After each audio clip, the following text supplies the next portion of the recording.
So A24 might be my favorite company that puts out movies, and when I went through the list trying to make, like a top 10 or top 20, it just seemed impossible. So I'm going to do a top 40, but it's not all going to be on this one video. Each video I'm going to go through 5 movies that I love, starting at 40 to 36 and then 35 to 30 and so on.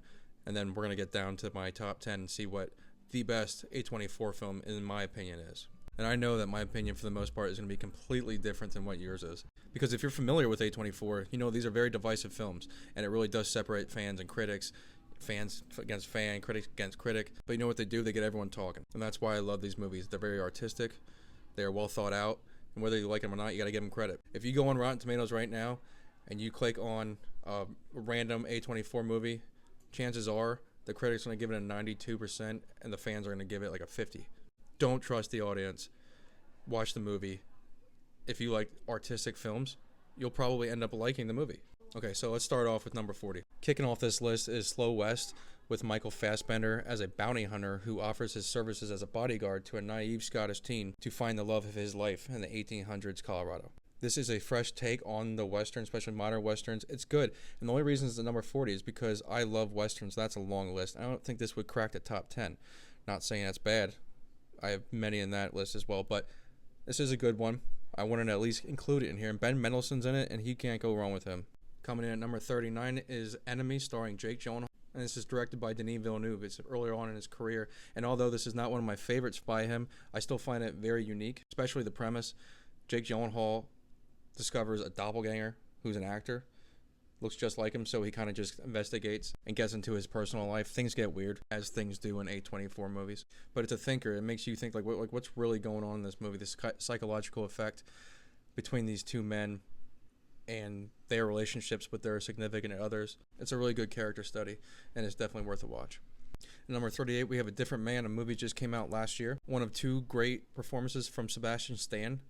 Between this and The Apprentice, he did a phenomenal job in both films. He plays an aspiring actor, but has a genetic condition which causes tumors to grow underneath his skin, which cause facial deformities. Feeling like he's not seen or appreciated, he undergoes a radical medical procedure that drastically transforms his face, making him look like, well, Sebastian Stan.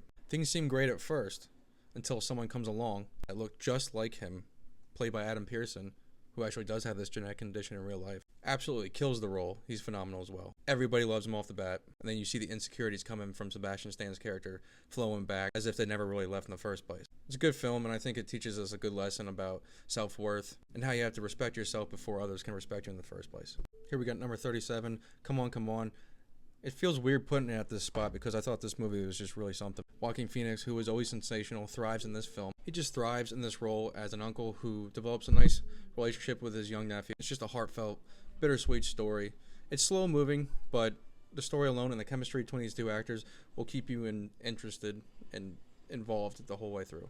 Now wrapping this video up here at number 36, we have Maxine. This is Ty West's 3rd film in this X trilogy, and honestly, in my opinion, and I think other people feel the same way, it's the weakest out of all of them. It just doesn't have that same spark that the other 2 had, like Pearl and X. However, it's still a fun time, and the soundtrack is awesome, and just the vibe of the movie, it kind of puts you in the 80s, and she's trying to become, a legitimate actress. I just didn't like the payoff. The 3rd act is just absurd, even for these movies. It didn't really make sense to me. Maybe it didn't. Maybe it's my fault. But it's fun. It's a good time. Kevin Bacon's something in it. Mia Goth does an amazing job. But just doesn't have what the other 2 had. So I had to put it here at 36. So those are just a few that start off my list. And it's going to be a long way. But unless you want to sit through a half hour of me talking about movies, I guess got to do these in small increments. Let me know what you think in the comments, if you agree with me, if you have any suggestions for my top 35, and hit that follow button.